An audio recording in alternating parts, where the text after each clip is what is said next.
Welcome once again, children, in part 2 of lesson number 2, Nelson Mandela Long Walk to Freedom. Now, what is there in part 2, children? Let us see.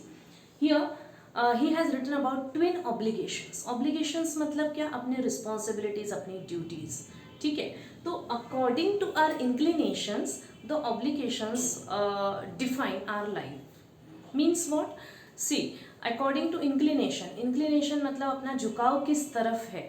जैसे कि कोई भी इंसान की दो obligations होती है. What Nelson Mandela says here, एक ऑब्लिगेशन है, एक ड्यूटी है towards his family, towards his wife, towards his children, right. और एक ऑब्लिगेशन रहती है जो अपनी कम्युनिटी के लिए है, जो अपने देश के प्रति है, जो अपने लोगों के लिए है. तो अपने अपने रुझान जिस तरफ है, अपना झुकाव जिस तरफ है, उस तरह से कोई भी इंसान अपनी ऑब्लिगेशन को चुनता है. Right. So what Mandela is saying here, that it was impossible for any of the obligations to get fulfilled in that regime of white supremacy. जब हम oppressed हुआ करते थे, when we were under the captivity of the white supremacy, at that time it was not at all possible for us to follow any of the obligations. कैसे? Now if Mandela wanted to fulfill the obligation towards his family, ठीक है, लेकिन family के लिए जो चाहिए ना, एक बेसिक नेसेसरी जो थिंग्स है, वो भी तो मैं उनको प्रोवाइड नहीं कर पा रहा था. हमारे ब्लैक जो पीपल थे, वो बेसिक एमिनिटीज़ भी उनको नहीं दे पा रहे थे अपनी अपनी फैमिलीज़ को. तो फिर एक ऑब्लिगेशन तो हम अच्छे से फुलफिल नहीं कर पा रहे हैं. ठीक है. सेकंड ऑब्लिगेशन का तो सवाल ही नहीं. सेकंड ऑब्लिगेशन मतलब अपने लोगों के लिए, अपने देश के लिए कुछ तो भी करना. वाइट रेजिम इतनी ज़्यादा ओवर पावर करती थी हमको, इतना ज़्यादा उनका इन्फ्लुएंस था, इतना ज़्यादा ब्रूटल वे से हमें ट्रीट करती थी कि हम अपने लोगों के अगर लिए कुछ करना भी चाहे तो हमें हमारी फैमिली से रिप्ट कर दिया जाता था, हमें हमारी फैमिली से तोड़ दिया जाता था.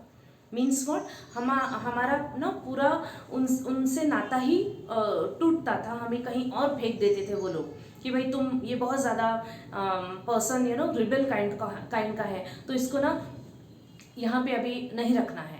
तो you are not going to live here with your family, you will be living there all alone. तो फिर कोई भी इंसान दोनों भी ऑब्लिगेशंस कैसे फुलफिल करेगा?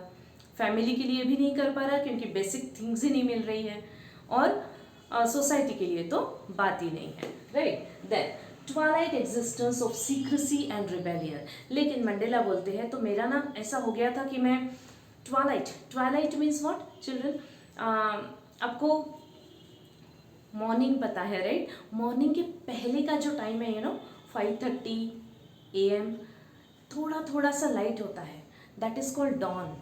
ठीक है. और वैसा ही टाइम शाम को भी आता है. सपोज कि रात में 7-6:30 बजे अंधेरा हो रहा है, सो 6 o'clock और 5:30, 6 o'clock, 6:15 PM, वहाँ पे ना थोड़ा सा धुंधला धुंधला हो जाता है. सनसेट के सन को सेट होने के लिए जो टाइम लगता है ना, वो टाइम, और यहाँ पे मॉर्निंग में सन को राइज होने के लिए जो टाइम लगता है, that time. So the evening time is called dusk and the morning time is called dawn. तो ये जो दोनों जो टाइम्स है ना, उनको बोलते हैं ट्वाइलाइट, उनको बोलते हैं ट्वाइलाइट. सो ये बोलते हैं कि Twilight existence of secrecy and rebellion. Eight the same time it has become obscure for me. मैं एट द सेम टाइम ना, मैं सीक्रेटली भी रह रहा था कहीं तो भी, because I became the rebellion. Then मैं रिबेल भी बन चुका था, इसलिए मुझे सीक्रेट रहना भी लाजमी था. I wanted to be secret, I wanted to do my work secretly, क्योंकि मैं पकड़ा ना जाऊँ. और at the same time I became rebellion as well. तो इसके लिए उन्होंने एग्जाम्पल देते हुए बोला है, it is twilight existence. Then childhood freedom. What he is saying about childhood freedom. Childhood में हमारे फ्रीडम अलग अलग होते हैं, है ना. अलग अलग चीज़ों के लिए हमारा रुझान होता है. यहाँ पे मंडेला के लिए फ्रीडम का मतलब बहुत ही अलग था इन चाइल्डहुड में उनको ना, उनकी जो मदर की जो हट थी उसके अराउंड घूमना, वहाँ पे भागते रहना, ये बहुत पसंद था. ठीक है. वहाँ उनका जो लिविंग जो एरिया है, वहाँ जो एक स्ट्रीम बहती थी, उसमें नहाना बहुत पसंद था. स्विमिंग करते रहो, हट के अराउंड घूमते रहो, बुल के पीठ के ऊपर चढ़ के सैर करते रहो. रात में स्टार्स के अंडर मेज़ भुट्टा उसको मस्त भून करके खाते रहो. So these are the notions of freedom. When Mandela was in his childhood. अब चाइल्डहुड का फ्रीडम हो गया ख़त्म। देन यूथ का फ्रीडम क्या है, थोड़े से बड़े हो गए भाई, कॉलेज स्टूडेंट हो गए, तब का फ्रीडम ये था कि भाई मैं रात भर बाहर स्टे आउट करूँ, कोई मुझे कुछ भी ना पूछे, मैं कुछ भी रीडिंग करूँ, मुझे कोई ना पूछे, कोई ना टोके।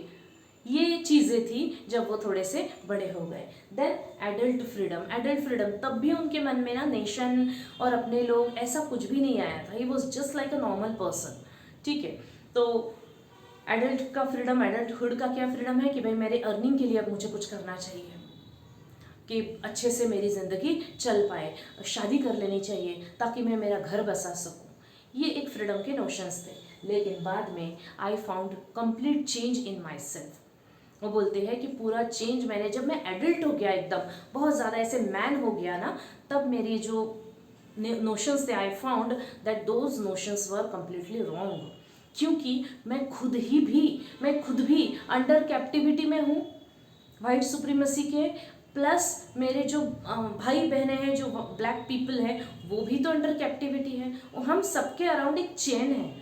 वाइट सुप्रीमेसी ने हमको ऐसे पकड़ के रखा है, जकड़ के रखा है। मुझे सबके ऊपर से वो चेन हटानी है, और मुझे खुद के लिए भी और सब मेरे लोगों के लिए कुछ ना कुछ ऐसा करना है जिससे हम सब लोग क्या हो जाए, फ्री हो जाए। तो ये नोशन कब आया, जब वो बहुत ज़्यादा बड़े बन गए। ठीक है, एक 30s, सपोज 30s में जब वो गए, तब उनका ये नोशन बना होगा, right. So I found complete change in my self, what he said. Then last one, what he is saying about oppressed and oppressor. Oppressed and oppressor means what? Oppressor means what? The person who is oppressing somebody. ठीक है, और oppressed means what? जो person हो रहा है oppressed. Simpler language में बोल रही हूँ। सपोज कोई बुली टाइप का पर्सन होता है क्लास में, है ना, वो सबको मारता पीटता है, ठीक है, और बाकी लोग ऐसे डर के सहम के रहते हैं उसके, भाई वो हमें कुछ करना दे। तो जो मार रहा है दैट इज द ऑप्रेसर, और जो सहन कर रहा है दैट इज द ऑप्रेस्ड। लेकिन यहाँ पे एक बहुत अच्छा थॉट दिया है नेल्सन मंडेला ने। वो बोलते हैं कि दोनों भी, oppressed and oppressor, both are not at all satisfied. Listen carefully. Oppressed जो है, जो बर्दाश्त कर रहा है, वो तो सेटिस्फाइड हो ही नहीं सकते, है ना, वो तो खुश हो ही नहीं सकते, वो हमेशा डरे हुए से, सहमे हुए से रहने वाले हैं, राइट। लेकिन ऑप्रेसर जो है वो भी तो खुश नहीं है। क्यों? वो भी तो under captivity of some prejudices, some of the grudges, some of the narrow mindedness, इनके बीच में वो है। सो चिल्ड्रन, यहाँ पे ये बोल रहे हैं इसलिए कि ऑप्रेस्ड और ऑप्रेसर दोनों भी खुश नहीं है, because of this reasons. Now the lesson ends over here. Now let us see what are the most likely questions based on this lesson. Now see here, he said I am the sum of all the African patriots. Explain.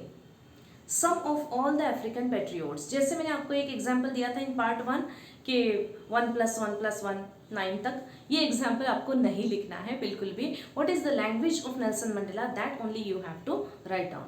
What he is saying, I am the sum of all the patriots. So he wanted to say that बहुत सारे patriots मेरे पहले आ चुके हैं, उन्होंने बहुत ज़्यादा sacrifice किया है, बहुत ज़्यादा झेला है, you know, बहुत ज़्यादा सफरिंग्स उनके सामने आई है, और उन्होंने ना इस तरह से इनडायरेक्टली मेरे लिए एक रोड जो है वो पीव करके रखा है, you know, एक पाथ मुझे समझ में आ गया है कि इस तरह से सफरिंग्स आती है, इस तरह से आपको झेलना है चीज़ों को, इतना आपको स्ट्रगल करना है। तो ये automatically I am just trailing, I just you know pulling that rope.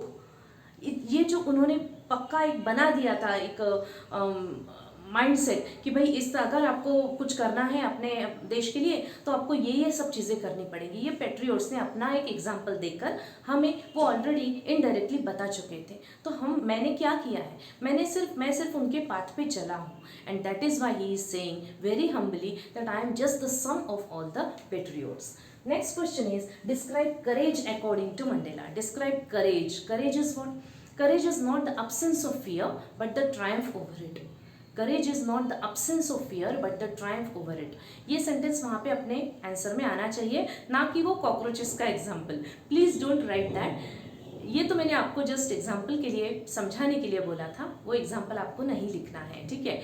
Courage means वो चीज़ होती है जो कि आप में सपोज आप आप फियरलेस हो, राइट। फियरलेस हो तो आप करेजियस नहीं कहला सकते, राइट। कोई आपको करेजियस नहीं बोल सकता। लेकिन अगर आप में फियर है, आपने उसके ऊपर कॉन्कर किया है, then only you can be courageous. अगर आप में फियर ही नहीं है कोई चीज़ की, that is one and the good thing.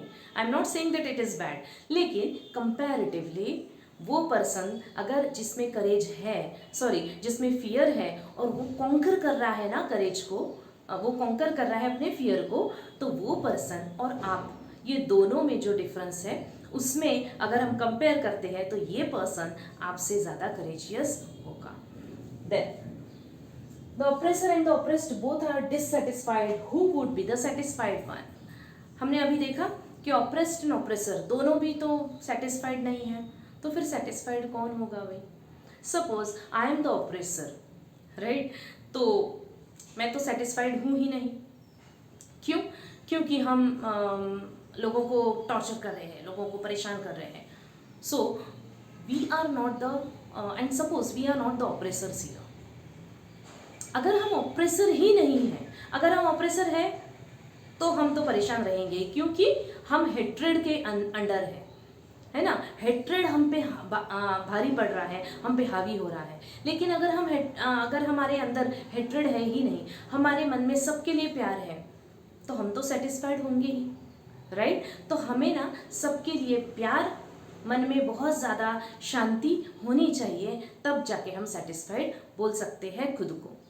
और अगर जो ऑप्रेस्ड है, जो बेचारा बर्दाश्त कर रहा है, वो कैसे सेटिस्फाइड हो सकता है? उसको ना अपने डर के माहौल से निकलना पड़ेगा, उसको चीज़ों का सामना करना पड़ेगा, राइट। उसको डट के खड़े रहना पड़ेगा, तब जाके वो भी सेटिस्फाइड हो सकता है children. Last question is, Nelson Mandela was the hero of South Africa's freedom movement, justify. Of course Nelson Mandela is the hero. कैसे? वो तो 27 ईयर्स जेल में रहे हैं। अब ऐसा है क्या जेल में रहना मतलब 2 वक्त की उनको रोटी मिल गई, बस रहना है वहाँ पे 27 ईयर्स तक?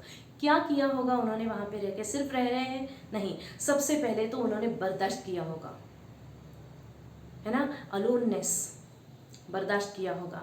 देन वहाँ पे जो कॉमरेड्स थे बहुत ज़्यादा टॉर्चर करते थे, सिर्फ आपको वहाँ पे बिठा के नहीं रखा है, आते जाते इंसल्ट किया है, आते जाते मारा पीटा है, वो सब बर्दाश्त किया है कंप्लीट 27 ईयर्स। इतना ही नहीं, वहाँ से वो अपने लोगों को, अपने फॉलोअर्स को कुछ ना कुछ इंस्ट्रक्शंस ज़रूर देते रहे होंगे कि किस से पाथ पे आपको चलना है, कैसे आपको चीज़ें संभालनी है। इसीलिए जब वो आते के साथ ही ना, जब कंटेस्ट की उन्होंने इलेक्शन, तब वो प्रेसिडेंट बने हैं। तो प्रेसिडेंट बन चुके हैं, ठीक है, उसके बाद भी वो ग्रीडी नहीं है, उनके अंदर हेट्रेड नहीं है, किसी के लिए एंगर नहीं है, कुछ ग्रजेस नहीं है। Total humble person. उन्होंने कभी ओवर पार करने की कोशिश नहीं की, कभी किसी को रिवेंज करने की कोशिश नहीं की कि भाई वाइट सुप्रीमेसी, बहुत ज़्यादा टॉर्चर किया तुम लोगों ने हमको, चले जाओ अभी यहाँ से, अब हमारी गवर्नमेंट है, हम देखेंगे हमारा। ऐसा उन्होंने नहीं कहा। They welcome them also, they wanted to work with them togetherly. This is nothing but humbleness, और इसी को हम बोलते हैं हीरोइज्म।